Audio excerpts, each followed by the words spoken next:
You have to finish 10:30 sharp, or if it's just 5 minutes extra, it should be fine. Do we have anything scheduled for this room after that, so that I have to know that we don't have...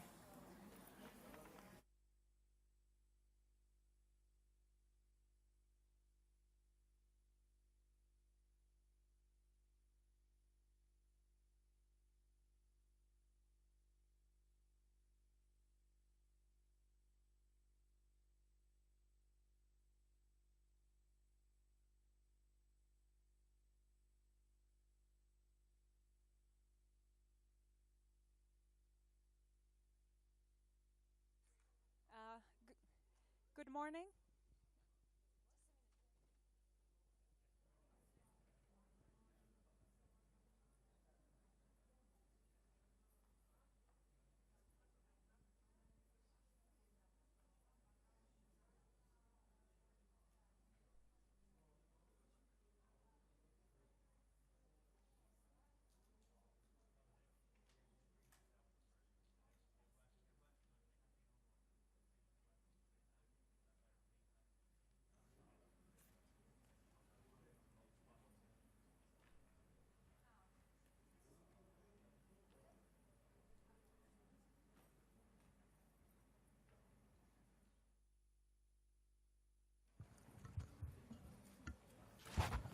Good morning. Good morning, ladies and gentlemen. We are still waiting for a few more minutes for people to arrive, but we'll be starting shortly. So if you could please take your seats, and welcome. Thank you.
Good morning, everyone. It's a great... At the European Bank for Reconstruction and Development, EBRD, we work with governments, the private sector, and civil society across 3 continents.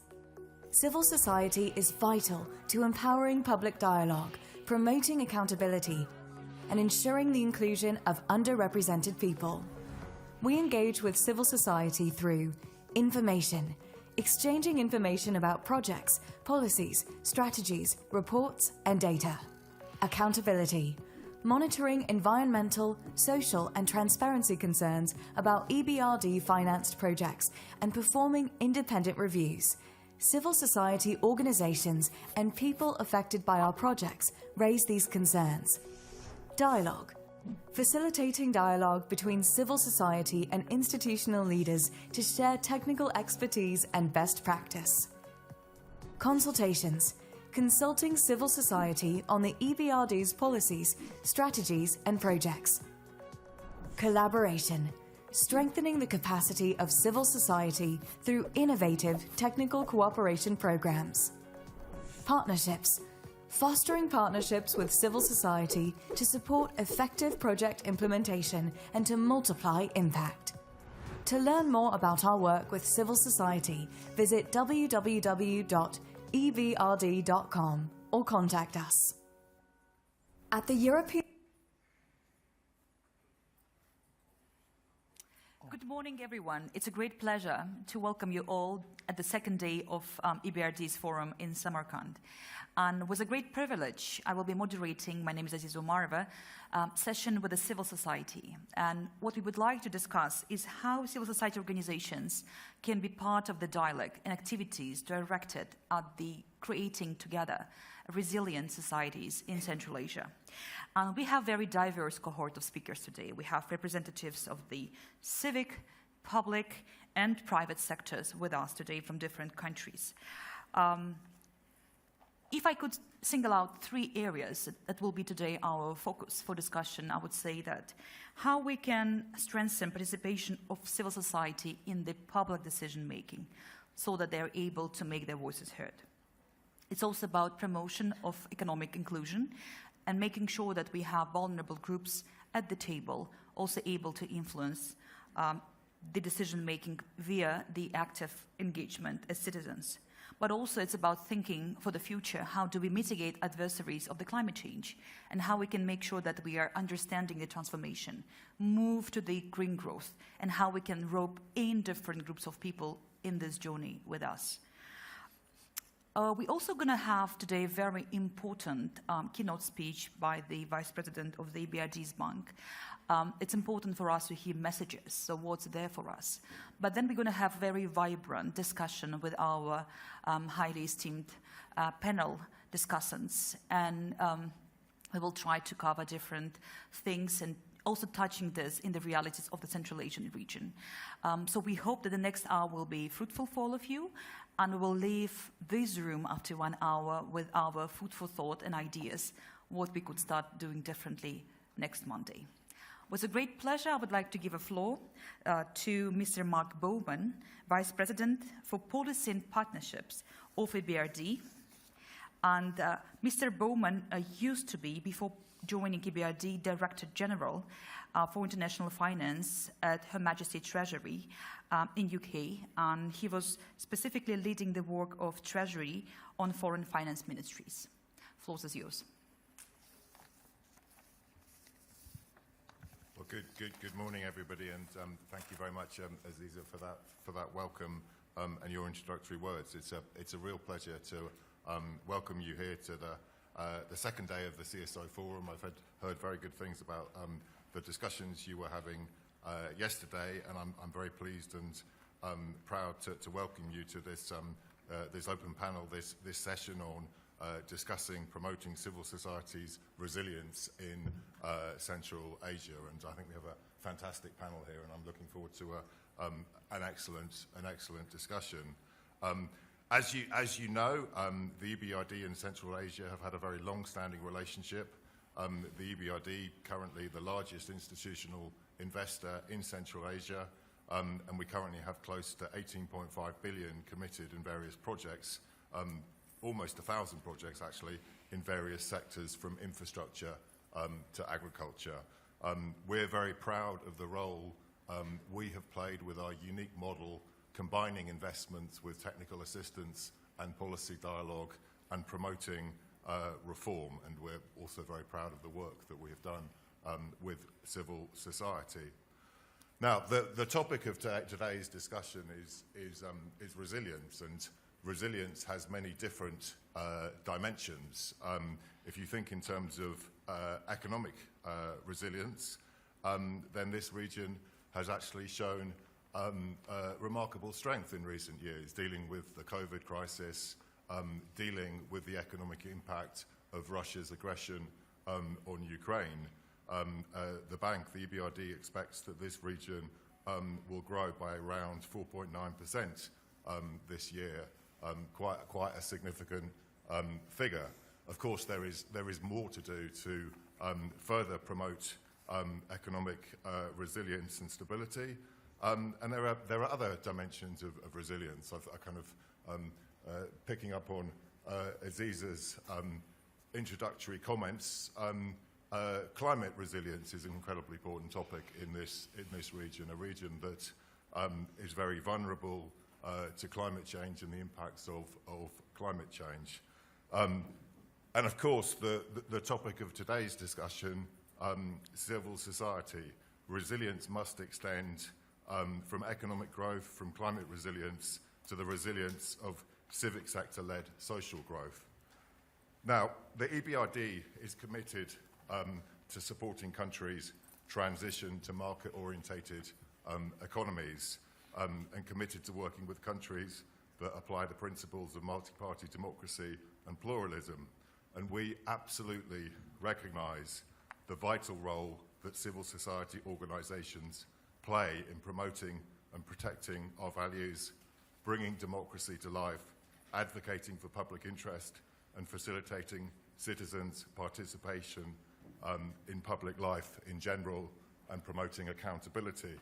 And Aziza talked about this in her introductory comments, talked about the importance of participation in the decision-making process, the importance of economic inclusion.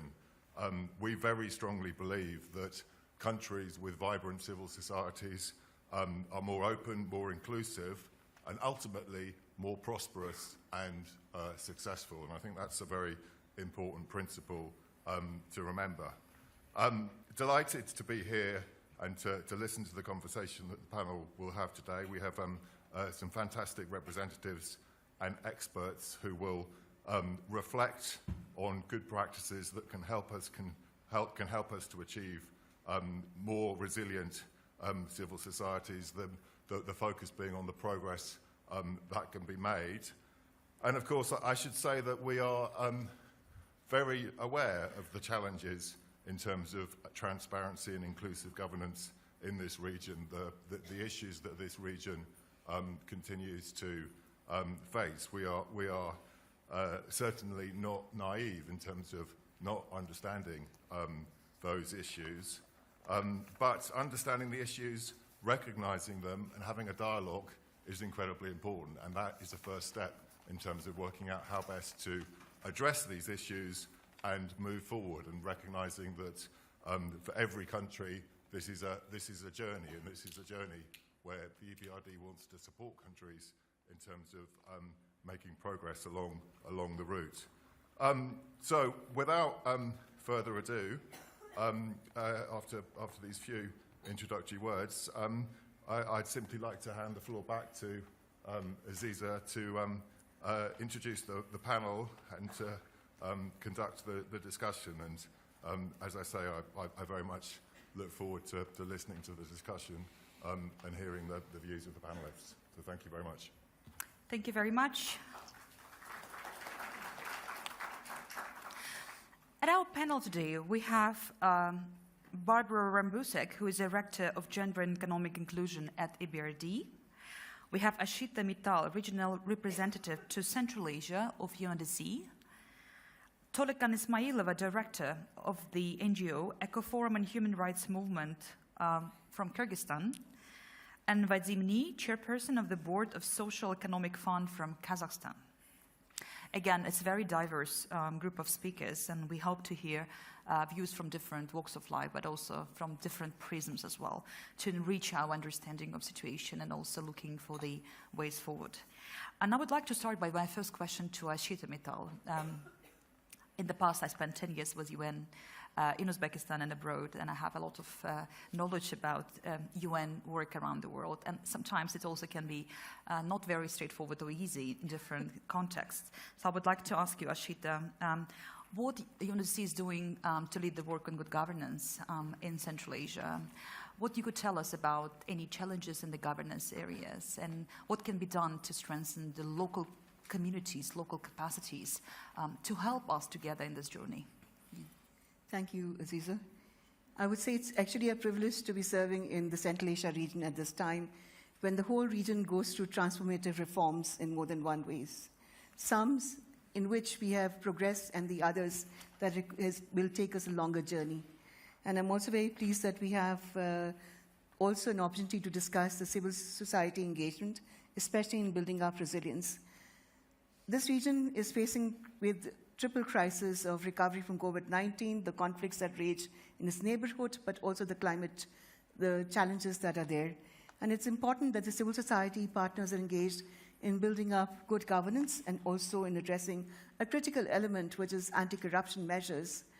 We do realize that one of the things that ails not only this region but the world is corruption. And as those who work in the interest of the most vulnerable populations, it is our responsibility to make sure that all the resources go to the last mile and that the voices of people are heard in the policy making, in the decision-making processes, but also in engaging them and making sure the resources go to the most vulnerable populations. And in this context, UNODC's work on drugs, crime, terrorism, and corruption are interrelated. It's my belief that you cannot have sustainable development without having rule of law and without having human rights. It's an indivisible agenda.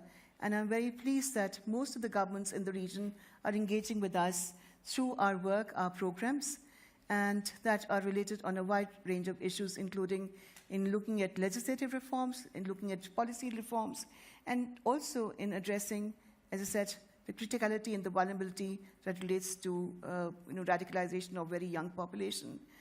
We have more than 60% of the population that is below the age of 30 years in this region. So it's very important that we as UNODC and as the UN family work collectively with the civil society partners, but most importantly with the national governments to make sure that the young people see a fate and a future in the economies, in the governance systems, and are able to have a space in which they can dialogue, discuss, and have a logical discourse on what should be the next steps that you take forward. I would like to also mention that we were engaged in a project with support from EBRD, which was on anti-corruption measures, on looking at civil society engagements in building up what we call public oversight.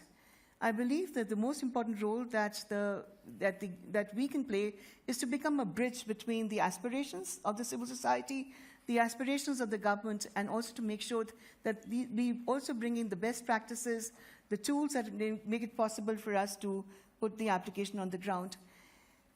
In the areas of gender, and I'm sure that Rev will talk about it, but just to say where the civil society partners came together with the international community and also with the national governments, there's been progress. When I came here 8 years back, we could not talk about gender-based violence. We would have been put on a plane. But today, there are countries that have actually got legislation. They've got criminalization of domestic abuse. This is a progress. Today, the countries are also engaging on the UPRs, and you can see that there's a lot of progress that has been made on the human rights principles. So the work that we do on criminal justice reforms and on anti-corruption actually touch on all of the factors. And I would say for the health of any government, any country, any institution, the space for dissent is very important, for discussion, for disagreements, because we sharpen our tools. And UNODC has been working on creating these spaces at different levels. We work in prisons. We work in detention centers, but to prevent any kind of excessive abuse of authority or force.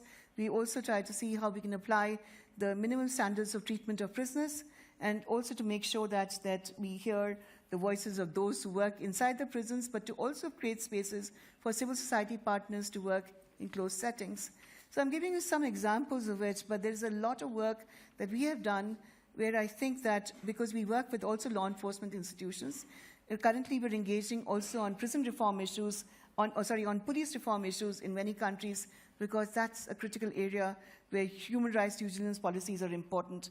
So this is a broad spectrum of work that we do, and I can say that we see incremental changes, incremental reforms that are taking place, but it's a longer journey in which we need to walk together. One very important lesson that I've learned is that it's interesting that we can all criticize everything, but if we want to make change, affect change, we need to create a space of constructive dialogue, discussion, and discourse. And I'm very pleased that EBRD has also opened this platform for us, allowing us to have this critical dialogue. It also means building capacities of civil servants and also of the civil society to be able to understand each other's languages, the constraints in which they work, to look at effective policies and programs that can actually affect change on the ground. So transparency, integrity, accountability come in with actually looking up at spaces, and that's the role of the UN, is to create the platform for inclusion, for also looking at spaces of discussion. And I'm sure that the blue flag, I hope, will always maintain its neutrality to allow for us to come together and discuss. Thank you. I would like to ask you a follow-up question, if I may. If people would like to get more information about these wonderful projects, where they should go and look up, maybe you could also guide our viewers and listeners. Yeah. We have a robust, vibrant website. We are also very active on the Twitter. We regularly tweet, and also the Facebook space, the social media space for us is very important, because also deconstructs or also makes sure that we come closer, and we also share the kind of work we do in different domains. You're most welcome.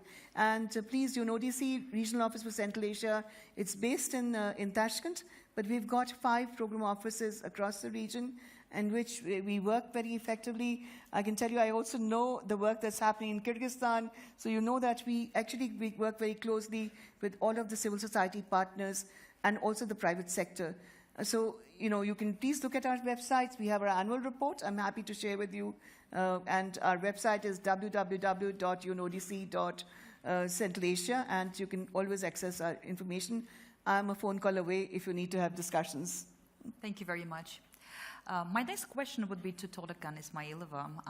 We just discussed and we heard from Ms. Mittal about the work being done also on the human rights reporting and UPR.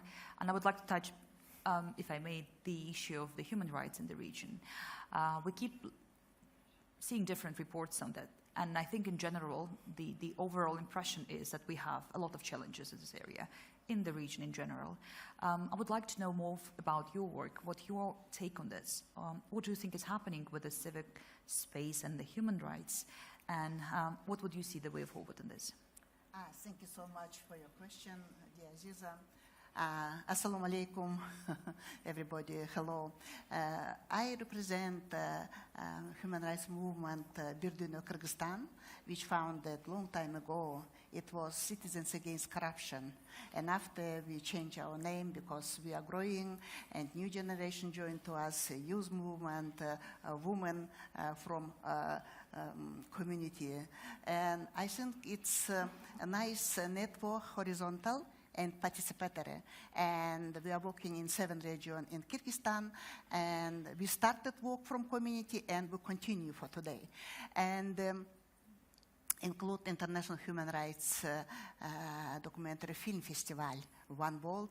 We assisted One World Prague from 2007. And it's also a big platform. Each year, annually, we will discuss about our priority, and evaluate our lessons from past.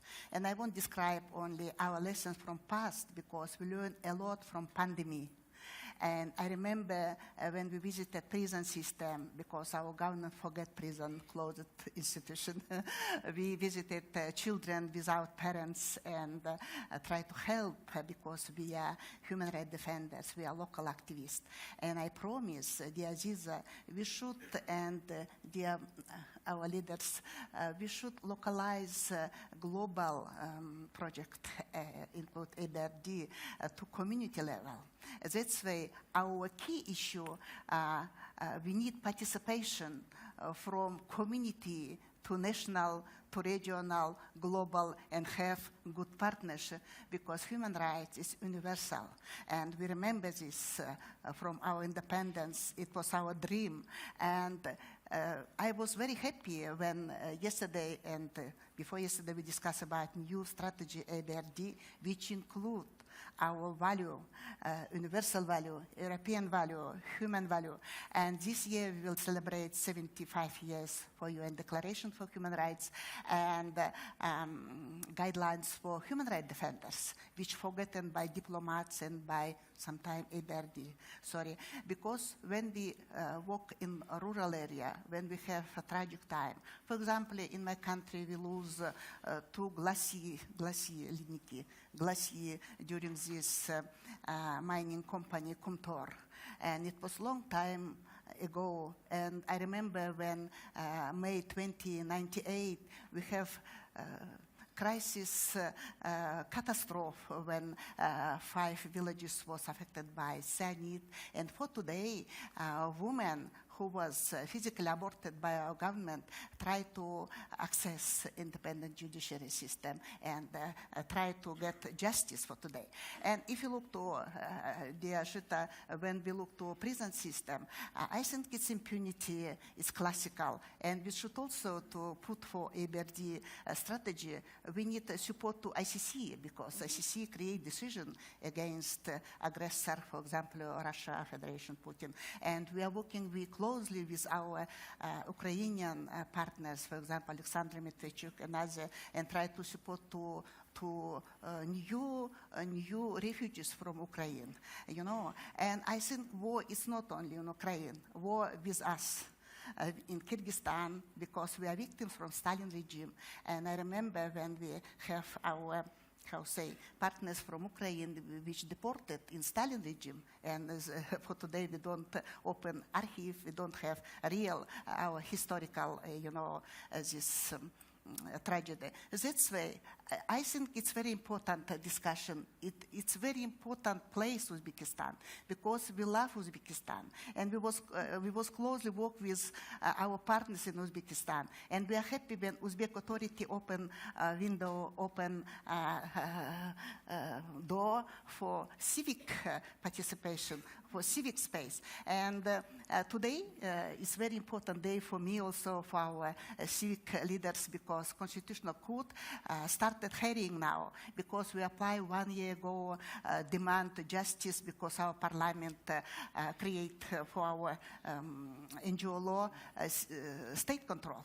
And we was against, because civic space and freedom of association is basic, it's fundamental. And that's why I hope we will win, and we will make difference in my country also. And finally, I want to talk about my partners from Central Asia. EBRD should open for us access information, because, women and youth movement in community level, it's has human capital. Aziza, как будет? It's human resource. It's human capital. To make a difference and to make project adaptation, to monitor all indicators and create some innovation, creative strategy for future. And I hope we will discuss more, because without civic space, without civic participation, its war continue, because we remember January in Kazakhstan, this tragic event when people died, because they only demand civic participation and freedom of association. If you look to Gorny Badakhshan, they also demand election and referendum more transparency. That's why we don't want victims for this machine, and we are peaceful citizens. And that's why when EBRD started the work, they put real value, talk about equality. Talk about equality, because a minority, women under pressure, and we have new risk which give from Afghanistan, because Turkmen authority repeat Taliban experience. They create order against women and girls, and that's why I think also is our topic to support each other. And please, EBRD and high-level leaders and you, gender leaders in the EBRD, support us to participate for decision-making for all levels, because we have time, we have our value, and we have our mission to support to real partnership and for development. Thank you. Thank you very much. I also would like to acknowledge, while growing up in Uzbekistan, we were always fascinated by the activism in Kyrgyzstan, and I think Tolekana was one of those very remarkable women and figures, definitely known in the region. Of course.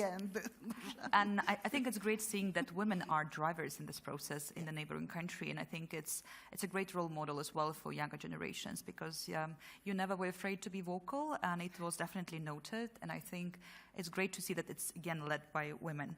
And now I would like to ask Barbara Rambousek, who is responsible for promoting gender equality policies within EBRD's programs and operations. And Barbara, you have amazing experience, and you see how it's done in different parts of the regions that are part of EBRD's operations. And I would like to ask you, what do you think could be women's contribution? So how they can be part of the new income generation, promoting, again, resilient societies? What is being done and what should be done more to enable gender equality being mainstreamed across all operations of EBRD? Thank you very much, and I'm really delighted to be here today. I think this is a very important discussion that we're having here at the annual meeting. So you asked me what is the role, what can women do, and what is, in a way, the business case also for women to be integrated into the economy more. I think, very bluntly, women constitute 50% of the world's population, and they have a lot to contribute. There's a lot of human capital, as you mentioned, there, and so it's for all of us to actually increase the size of the pie and make our economies perform better, our societies be more stable and more inclusive, and with that more sustainable also in the long run. So I think women really have a huge role to play in terms of building countries and making all of our societies and lives better. But the big question, I think, is also how to do that, and how to in a way, quantify that business case, how to make that business case to companies, to policymakers, to communities as well, and foster that change and achieve, in a way, this transformation that I think we certainly here all want to achieve. So as EBRD, we invest in the private sector primarily. 25% also go into investments in infrastructure in the public sector. But we can use that leverage that we have by investing and working with our clients and working with our policy partners across our countries of operation in a way to affect that change. And so, for example, if we look at women entrepreneurship, and I think that already came up, women have huge ingenuity, talent, human capital in terms of understanding very often the needs. We talked about that just earlier on in terms of the care economy, in terms of needs and business opportunities, maybe in remote areas. But generally, overall, women are a huge potential in countries. So how can we work and how can we make the financial institutions understand that women are actually a viable and profitable market segment? And this is where we see our role coming in. So we work with financial institutions across Uzbekistan, Kyrgyz, the whole of Central Asia region, but actually more broadly across our entire EBRD region to build the capacity and understanding and acknowledgement of financial institutions that women repay more reliably. They actually come back for more loans on a longer-term basis. What they want is more relationship banking, but they are fundamentally a profitable market segment. So when we speak to our financial institution partners, we don't say, oh, you should lend to women because it's the right thing to do. We actually say, if you don't lend to women, you miss out on a huge market segment and you leave money on the table. We can tell you how to do it. So this is in a way the approach. So we in a way try to shift the market. And I think, again, we spoke a bit earlier, hopefully in countries such as Uzbekistan and others, we are beginning to create awareness about the big profitability loss, in a way, for the financial sector that exists if they don't target women. At the same time, we also work with women entrepreneurs themselves. And this is, I think, also where civil society really comes in, about building grassroots capacity, reaching out into communities, providing training and advisory services, and getting women to transform their ideas, and sometimes they're sort of small businesses in the household, into something that could actually grow. And then the third area, very important, is also looking at policy and the broader policy environment. What are the regulations? What is the legal framework that may make it harder for women to set up, grow businesses, access finance, etc.? So we know from lots of studies that if women entrepreneurship was as prevalent as that of men, then the global world economy would grow by $5 to $6 trillion US. So, women are the largest emerging market, if you want, in the world. And I think that's how they should be viewed. And that's very much where we see our role in terms of changing how the market works and then working also with civil society to make that happen.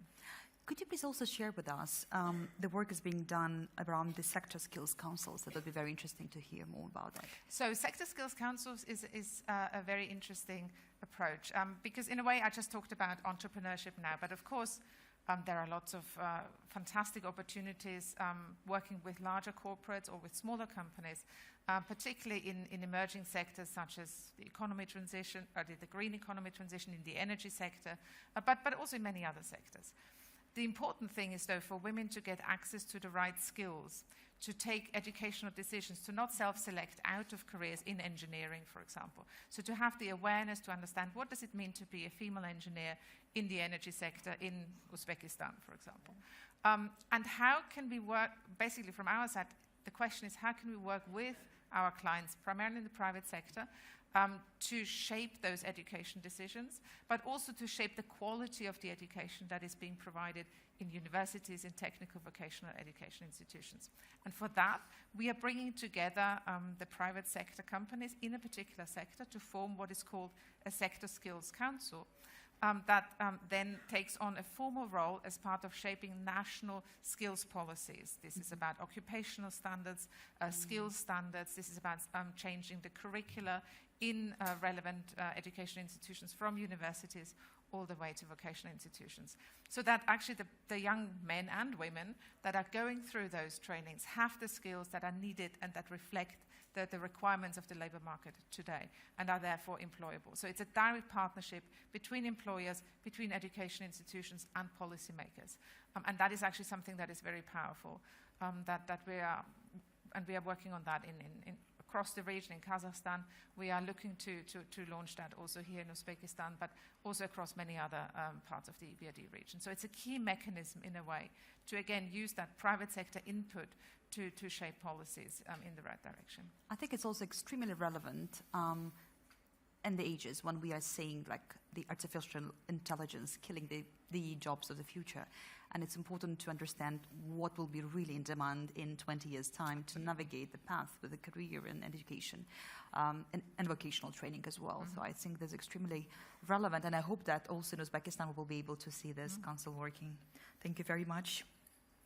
Our last speaker in the panel is Vadim, and I have to say, when it was raining today, my first reaction was, it's really sad, but then second reaction was to just realize that we've got this UN's report on climate change that says that there are 3 rivers in the world that will be affected by droughts, and one of them is Amu Darya, shared by many countries in Central Asia. And I thought, at least it's good for the agriculture. We're going to have more water in the rivers because of this rain. And what you do is very important. So you are helping Kazakhstan to deal with the adversaries of the climate change. Could you please tell us more what is being done? So how the NGO is supporting, how the civil society is supporting the transition to the green growth and mitigating the risk of the climate change. Yeah, thank you. Thank you, Aziza. Good morning, everyone.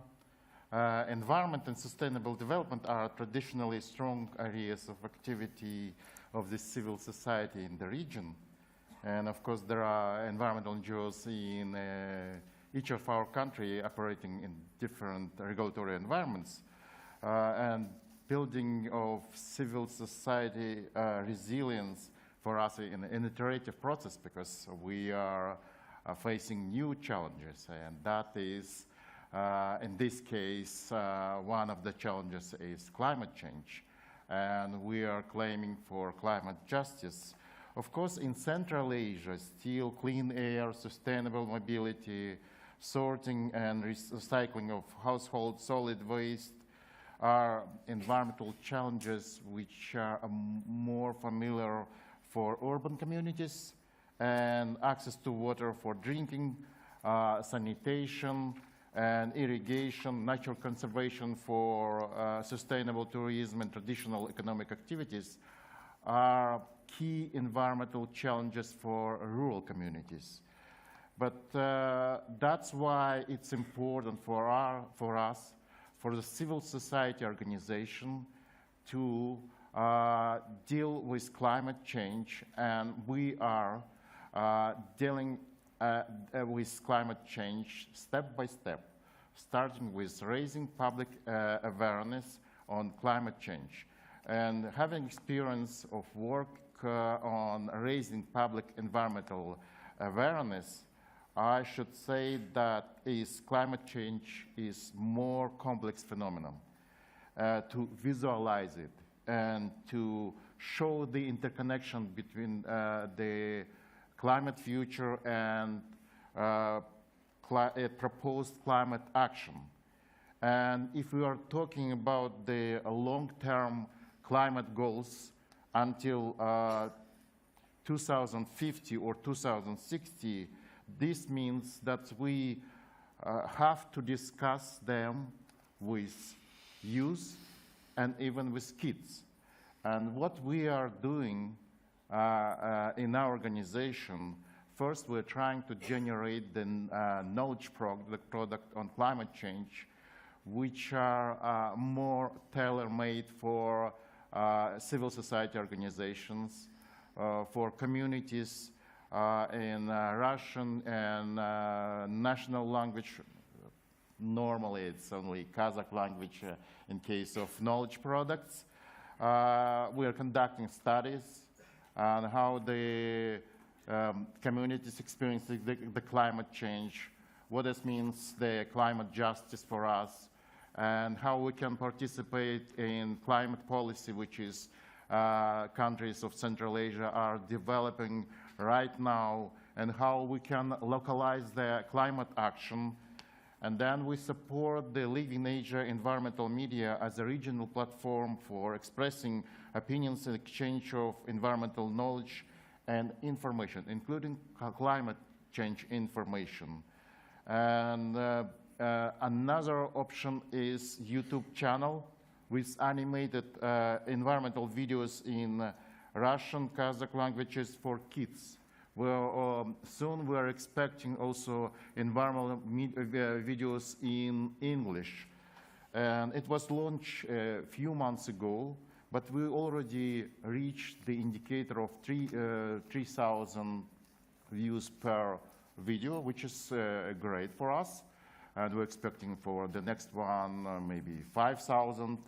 And then what is also good, that's the videos which reached the most views were about the clean energy and public transport. The next one will be on renewable energy.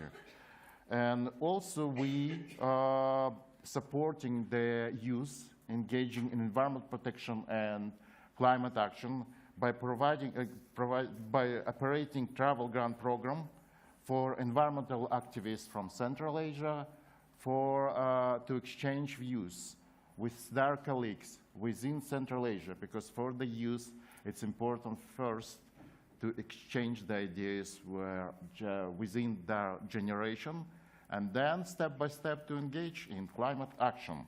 And plus, we providing legal aid and information support to communities dealing with environmental campaigns and environmental defenders facing reprisal for their activities. Sometimes it happens. Recently we defended an environmental defender in courts of first appeal and appeal instances from prosecution by a company, and it was a successful case, so we won the case. So we engaged the civil society in the environmental protection, promotion of sustainable development, climate mitigation and adaptation, and we are doing our best to defend those who are actively involved in these activities. And what is important for us, of course, is to work with communities. And in our countries, the rural communities, normally they do not speak Russian. It's national languages. For us, it is a new challenge, and we're trying to produce our knowledge products and information in national language, at least currently in Kazakh language. Hopefully, in the future, we'll produce some products in national language of other Central Asian countries. Thank you. Thank you very much. It sounds very exciting. And now I'm curious if people would like to go and get more information. So which website you would recommend them to go and check out? So if they want to be part of it and follow you, and watch your videos as well. Yeah, it's www.livingasia.com. online. And for the animated videos, it's YouTube, and then Smogliki in Latin, of course. Smogliki means smoke plus liki, like persons who are able to do it and also dealing with smoke.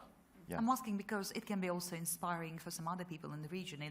If they see that you can do it in Kazakhstan, perhaps they would do the same for Tajikistan, for Kyrgyzstan. So it's great to share knowledge and cross-fertilize across the countries in the region. Yeah, we are open. Yeah, we're open to share our experience on how to deal with raising environmental awareness and including on climate change. Thank you very much. I would like to summarize quickly what we discussed, but also use this opportunity shamelessly to promote a bit our work in Uzbekistan as well, if you don't mind. I hear three very repetitive thoughts today. And I think it was really important that we acknowledge it at the very beginning as one of the challenges. I heard Ashit talking about corruption and governance challenges in general in different parts of Central Asia. I also keep hearing that it's important to engage 50% of population, because I think it was Obama who said that it's impossible to not to use half of the country's talent, right? So we're the same. You cannot just make people sit on their hands when it's every second person in the country. So it's important to engage women in different roles and different functions, but it's not even a question whether we should be. It's a question how to make it as soon as possible. We also heard important, I think, signal about the rights-based approach. So it's not just a formal reporting by the government, but by the way, Uzbekistan is one of the leaders, and that's what I've been told by colleagues and UNHCR in Geneva. We are one of the most disciplined country in the world in terms of reporting. Every time is online, on time, we are never late. But it's also about introducing then UPR principles in the rights-based approach in development, so that everyone should be aware what is being done and what's funding, where we can get information about the results, the outcomes, so that it's common knowledge, easily accessible to different people with different level of literacy, language capacities, but also make it customized to the commoner, so not only the experts in the field. I also think there is a need to experiment. And what I would like to share, what Uzbekistan is trying to do, and we just at the very early stage. The presidential administration launched under the Agency for Strategic Reform a big project office, a delivery unit. And I would like to, in a way, tie back to our first speaker, to Mr. Bowman, because delivery unit, for the first time, appeared in UK in the administration of the Tony Blair. And it was a very unique mechanism to focus on a very specific number of key indicators that makes difference for the nationwide development, but it also making sure that there is concerted efforts across different parts of the government on the delivery of the results. And then we customized this to Uzbekistan because it's been already 20 years. So there was a lot of developments in delivery units. It was replicated in more than 40 countries around the world. So Uzbekistan is apparently maybe 41st. But what we've done, we've also would like to introduce very important these days, citizens as part of the participatory monitoring. So government introduces very soon the dashboard, online dashboard to monitor performance on selected indicators. And what government selected, I would like just to share with you some. A total number is 13, but some of them, for example, 8.6 million children are getting iodine and micronutrient supplements a year. So it's important to organize an effective system of distribution because Uzbekistan is affected by iodine deficit. Or 70% of women from 40 to 69 are getting screening to eradicate cancer, breast cancer. So it will be early detection system. Or 5.5 million people will get water through the pipes in the next 3 years. And we have to define together with the communities which one should be prioritized and whether it's really the water getting to the villages or just reporting. So this is driven by the president. It's part of his national development strategy, but we will be engaging a private sector, local communities. We are also would be happy to partner with IFIs, with development organizations, to do social innovation. For example, maybe for the water, there is no need to have a pipe going from the big cities. It may be also local, 100-day challenge, and we develop a local social innovation that will be then the product of design thinking process between users and private sector, and maybe some big companies, and maybe, again, IFIs who are working in this area, for example, again, drinking water, so that we are able to produce local solutions that really change the difference, but also strengthening capacities of the local communities to be more actively engaged in future as well. We're just starting. We've been around only for 1 month. We already have a team on board. It's the program for 3 years. And we definitely will be open to any any ways of cooperation, and hopefully producing something that then can be replicated by other countries in the region as well, and hopefully inspire other people to follow the same course. Now we also have some time for questions. Not much time, but I think we can take one question if there is from the audience. Otherwise, I would like to go back to panel and keep asking. So I see one hand raised, yeah. It's there, yeah. And could you please introduce yourself? Thank you, Aziza. My name is Eka, and I'm from the Open Society Foundations. Thank you so much for your presentation about what you guys are doing in Uzbekistan. And thank you so much, everyone else, on your reflections in terms of what's happening. I have a question to you as a moderator and as a representative of the Uzbek government in terms of your efforts to allow civic space in the country, given that you have not got any representative from the civil society from Uzbekistan. Thank you. Thank you very much. I'm not sure whether I can speak on this particular question on behalf of the government, because I'm just moderating this. But I can tell you that I'm definitely not a typical civil servant, and I joined the agency just 1 month ago. Before that, I was doing my research at Harvard about political economy of the reforms in Central Asia, and I'm extremely vocal on social media, blasting quite often quite critical posts, and it didn't stop government to hire me to help them with the citizen engagement, because they thought it would be hardly any other person who would be able to do that. So I have to say, without being able to comment on behalf of the government, I think there are some changes. And it's changes that coming with the realization that it's no longer possible to do business as usual. Everyone is supposed to experiment. And I think the experimentation field is expanding. Definitely since the Karimov time, because I was privileged to work as a head of governance.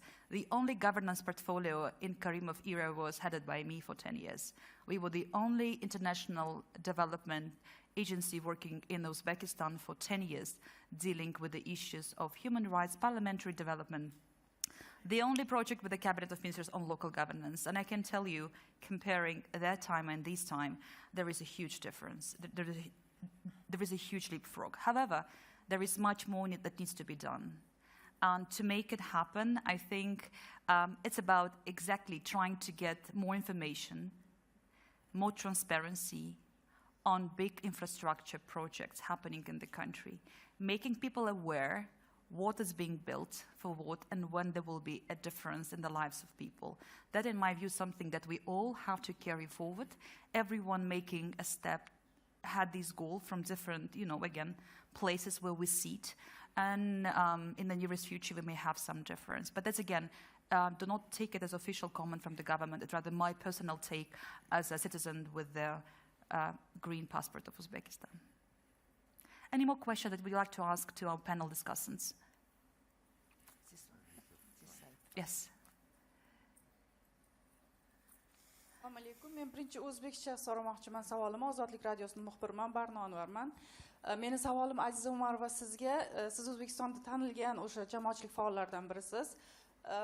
Keyingi paytlarda O'zbekistonda o'sha fuqarolik jamiyati faollariga, bundan tashqari o'sha hukumatning islohotlarini tanqid qilayotgan blogerlarga, jurnalistlarga bosimlar kuchaydi. Va bu bosimlar referendum arafasida yanada faollashganini kuzatdik. Bu borada siz biroz izoh bera olasizmi va bu bosimlarga qarshi mana shu ma'muriyatga maslahatchi bo'lib ishga o'tganingizdan beri nima choralar ko'rdingiz? Дело в том, что, как я уже говорила ранее, основная наша работа касается социальных сфер: образование, здравоохранение и питьевая вода. Я могу говорить просто по своей сфере. С чего мы начали? Мы начали с того, что в течение месяца с моей командой мы начали определять реальные цифры в этих сферах, и нам никто пока не мешал. То есть, если у нас в показателях указано, что должны быть розданы препараты для детей, закупленные по государственной программе, что я могу на своем уровне сделать? Попросить государственные органы прокомментировать и сказать, раз. Спросить у людей, действительно ли дошли препараты до этих детей. И если какая-то есть проблема, попытаться ее решить. Что я не могу сделать в рамках моей компетенции, я точно не могу комментировать тот вопрос, который вы задаете. Но мне кажется, что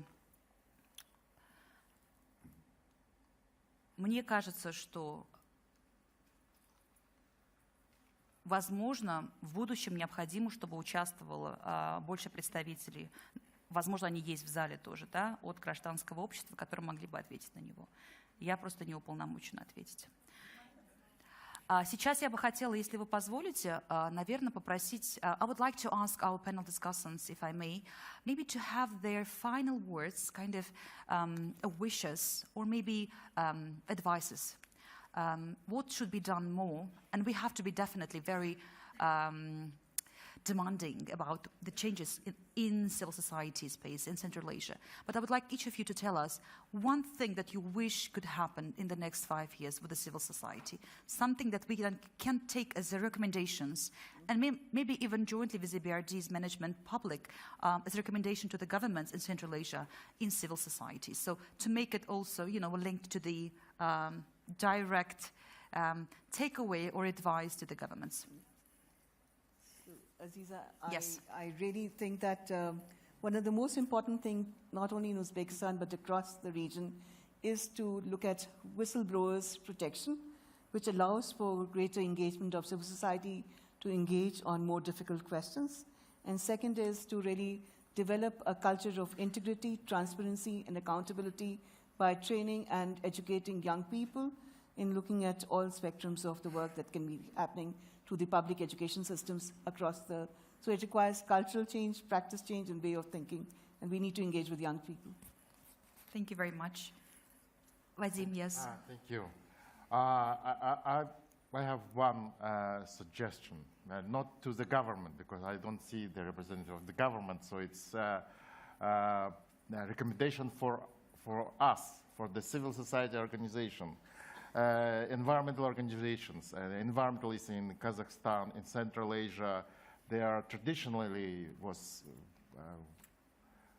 the Russian-speaking community, let's say. And now we see that more and more the representatives of the indigenous people of our countries are engaging in environmental protection, sustainable development.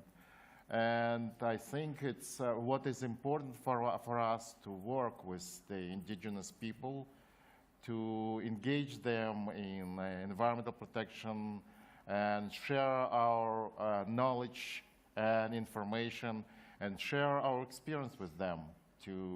That will be the resilience of civil society, I think, for us. Thank you so much. Civil society has an almost unique opportunity or a place also to really help change social norms, particularly when we look at gender equality. We actually see gender equality progressing in many areas, but also regressing in some areas. And this is also very much due to social norms about what is acceptable to do as a woman, what is the role of women in society. And I think NGOs have a much better ability to shape those social norms. And I think it's that partnership also between actors such as EBRD, but many others, and civil society that can really help promote this transformation, because honestly, that's the hardest thing. Thank you so much.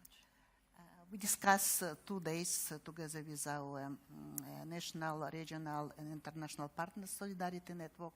And of course, we discussed a new strategy for EBRD.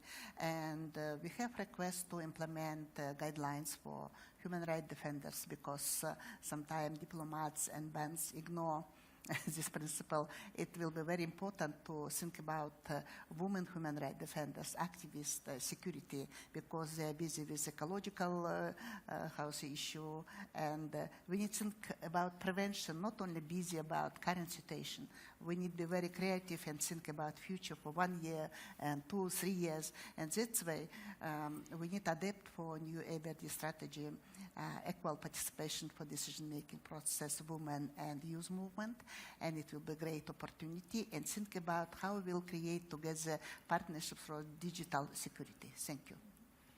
Thank you so much.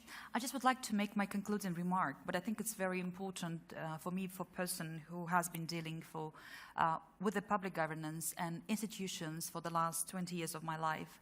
I think there is certain past dependency that countries in the Central Asian region inherited from the Soviet Union. And past dependency, of course, spans across a wide spectrum of areas, but definitely it's about quality of institutions. So it's really the effort that all of us, the Central Asian countries, have to take together collectively to make sure that we are having more vibrant civil society. It's not something that is given in this part of the world. This is something that have to be built with efforts from all corners and all parts of the social fabric. So it should be something that is interesting for young generation to join, because they would see the value of it. It may not be always the case. However, the young generation is much more concerned about things like climate change, about the water. They are, I think, much more conscious about, recycling, upcycling of things. So maybe it could be a very good fabric as well for future to make them interested in joining civil society. But it also should be, in a way, not generosity, but understanding of the rights of the governments in Central Asia to create space, safe space for civil society activists, not to threaten, but rather to make them a very important partner in the overall development. And for that, I think it's really about placing people at the center. The people of Central Asia, placing at the very center of any loan, any grant, any technical assistance that any government in Central Asia ever decides to take or do. Thank you very much. I'm wishing you the great rest of your forum. Thank you very much. Thank you.